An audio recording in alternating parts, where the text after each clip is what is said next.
तो फ्रेंड्स कैसे आप सभी। आशा कर रहा हूँ कि आप सभी लोग ठीक होंगे।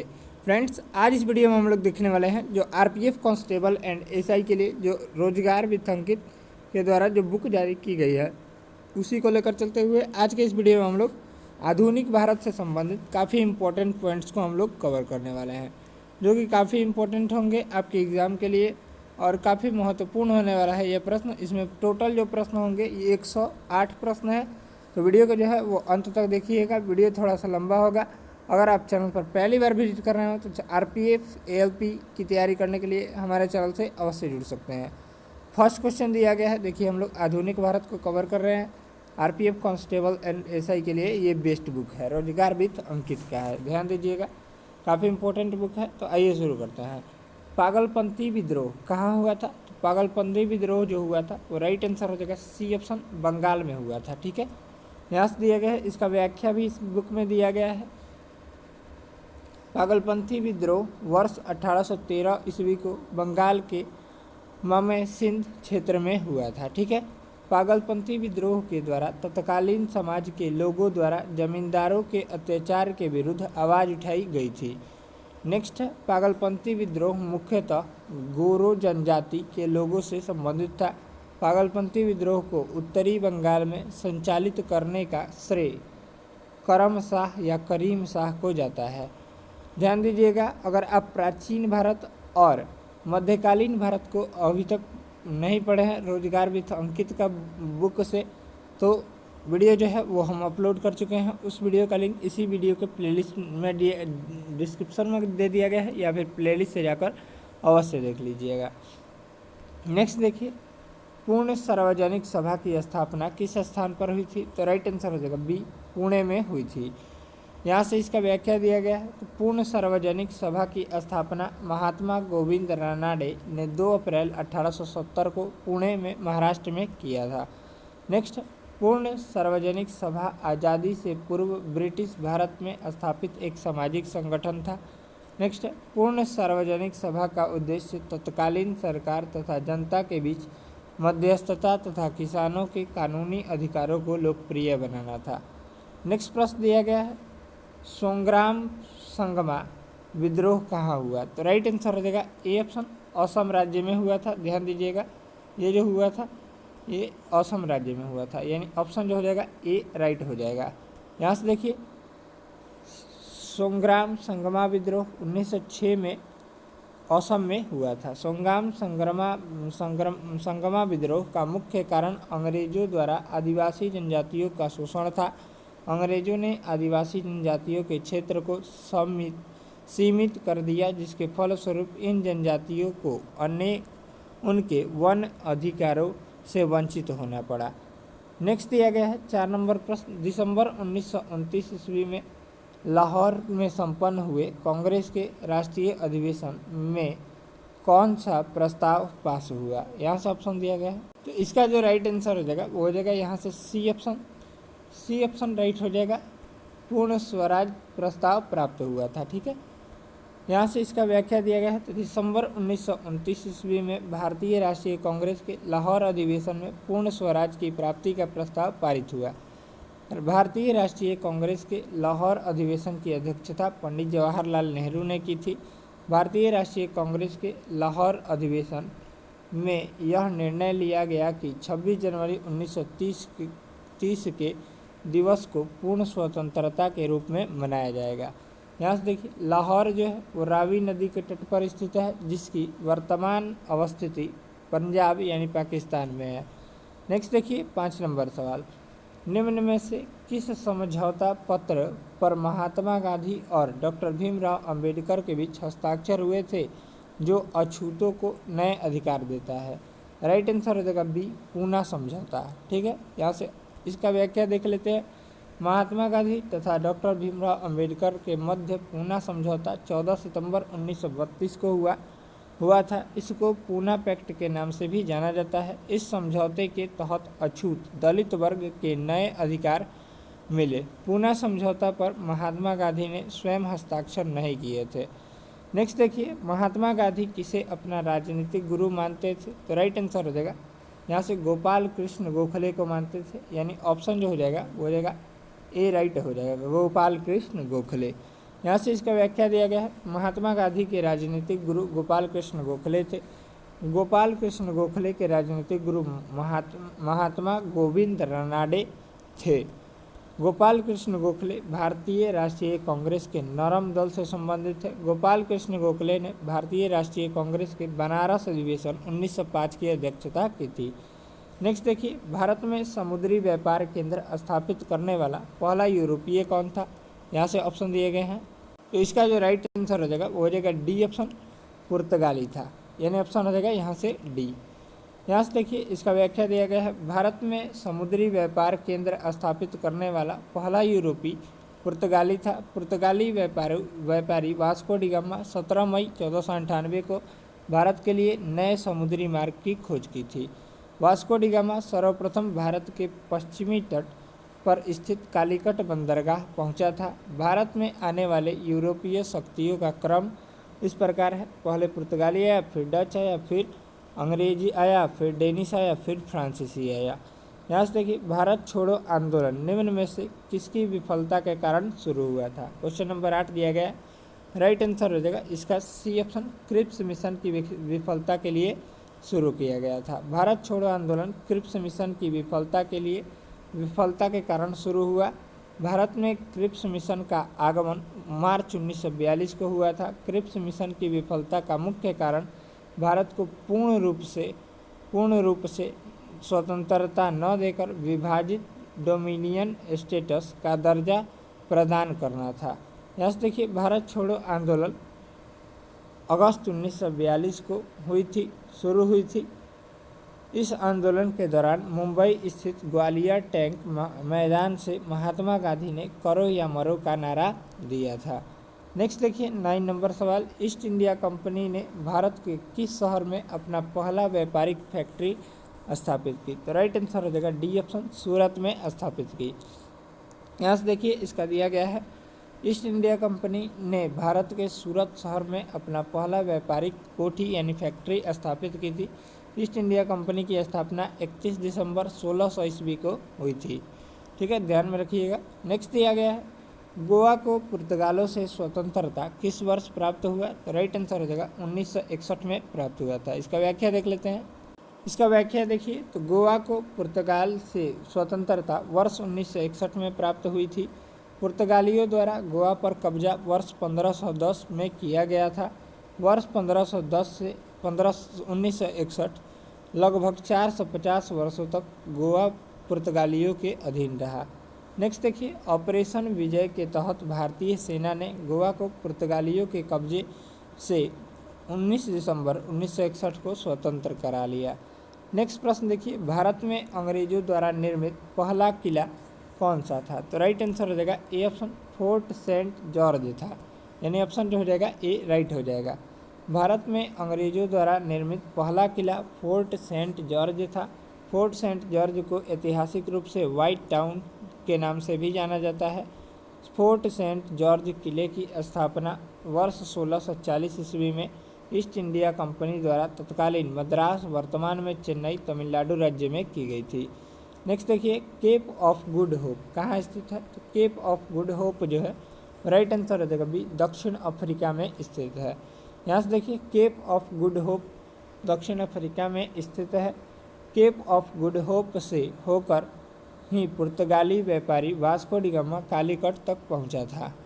यहाँ से देखिए, केप ऑफ गुड होप पर पहुंचने का श्रेय सर्वप्रथम पुर्तगाली व्यक्ति बार्टोलोमियो डियास को जाता है।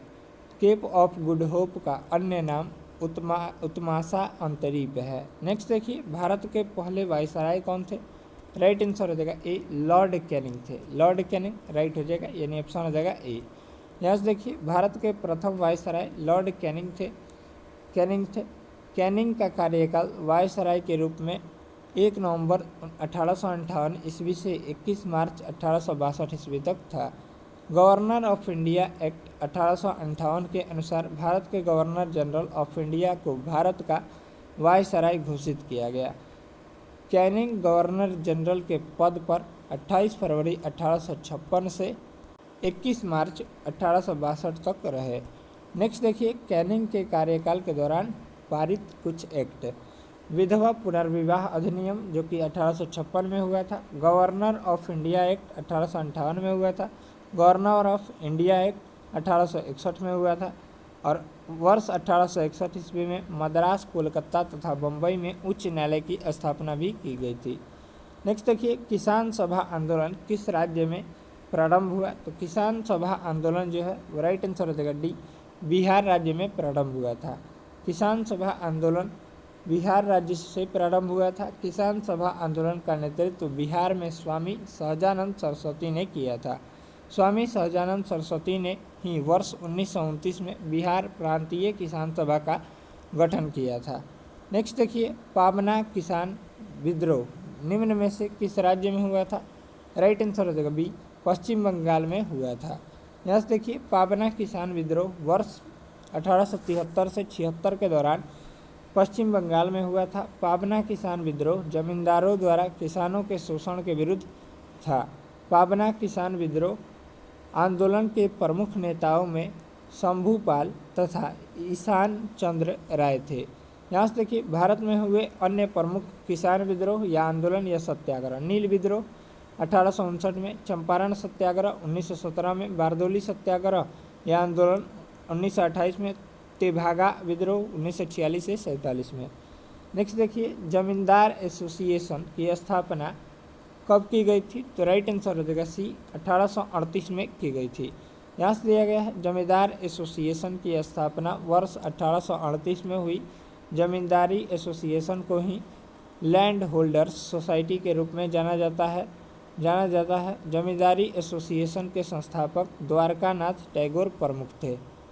नेक्स्ट प्रश्न देख लेते हैं, भारत में सती प्रथा का अंत किसने किया? तो राइट आंसर हो जाएगा सी, विलियम बेटिंग ने किया था।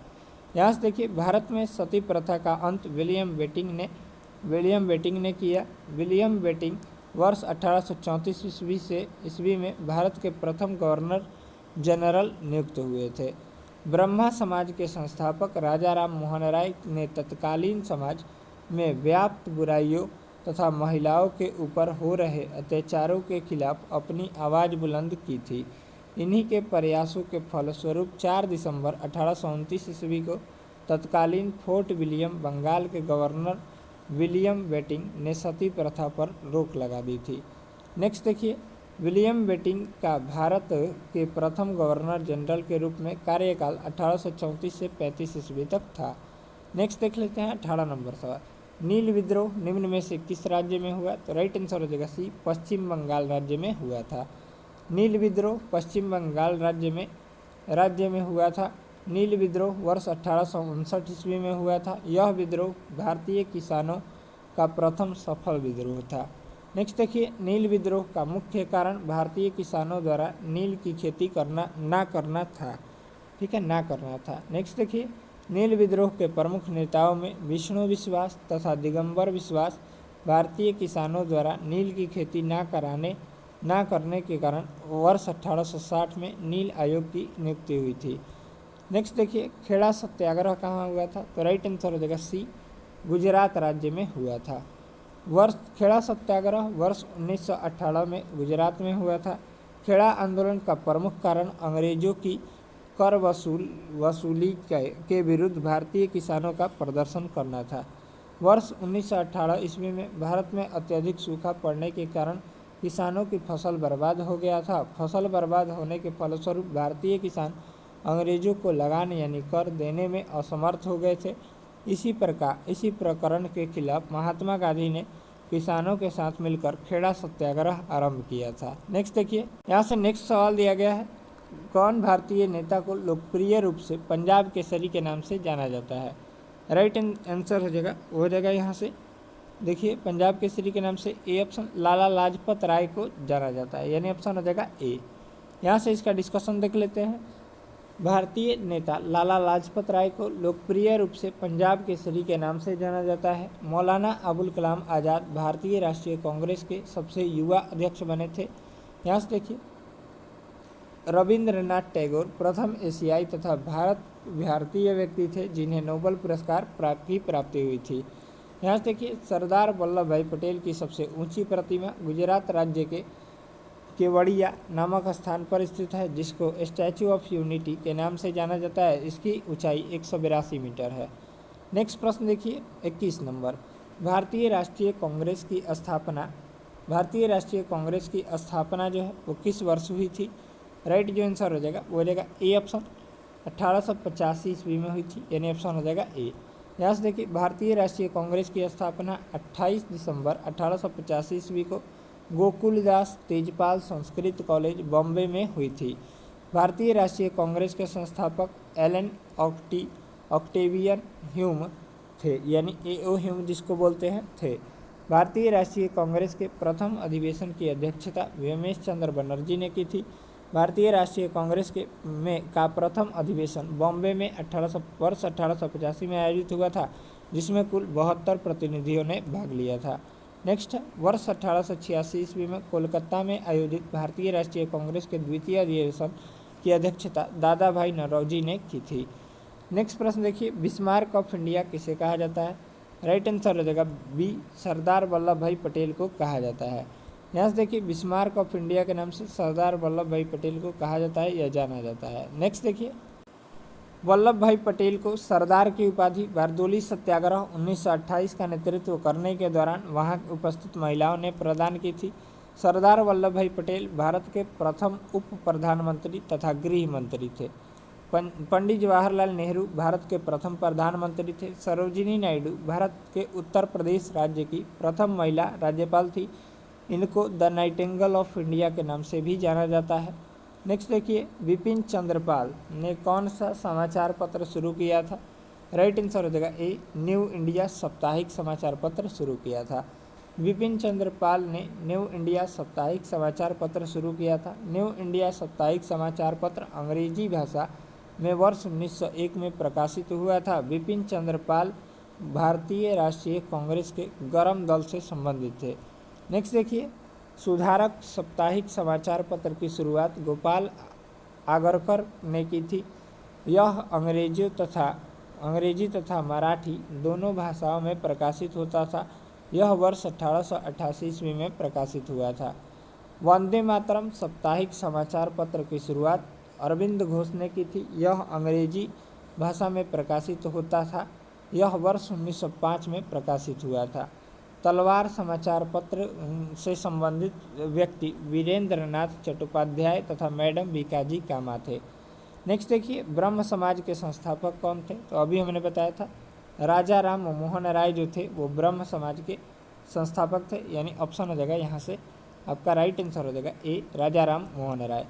ब्रह्म समाज के संस्थापक राजा राम मोहन राय थे। राजा राम मोहन राय ने ब्रह्म समाज की स्थापना 1828 ईस्वी में की थी। इन्हें भारतीय नवजागरण का अग्रदूत माना जाता है। इनके द्वारा वर्ष 1815 में आत्मीय सभा की स्थापना की गई थी। यहाँ से देखिए राजा राम मोहन राय द्वारा 3 पत्रिकाओं का प्रकाशन किया गया था, जो कि निम्नलिखित है। संवाद कौमुदी साप्ताहिक भाषा बंगाली, ब्राह्मणवादी और मीरात उल अखबार यानी साप्ताहिक यानी भाषा फारसी। मुगल सम्राट अकबर द्वितीय ने राजा राम मोहन राय को राजा की उपाधि से सुशोभित किया था। राजा राम मोहन राय के अथक प्रयासों के फलस्वरूप ही भारत में सती प्रथा पर रोक लगी थी। राजा राम मोहन राय की मृत्यु 27 सितंबर 1833 को ब्रिस्टल ब्रिटेन में हुई थी। यहाँ से हम लोग नेक्स्ट सवाल जो है वो कल के सेशन में डिस्कस करेंगे। अब आशा करता हूँ कि आप सभी को वीडियो अच्छा लगेगा। मिलते हैं नेक्स्ट वीडियो में, तब तक के लिए जय हिंद जय भारत। वीडियो को प्लीज़ शेयर कर दीजिएगा एक ग्रुप में। इसका PDF हमारे टेलीग्राम पर अपलोड हो जाएगा।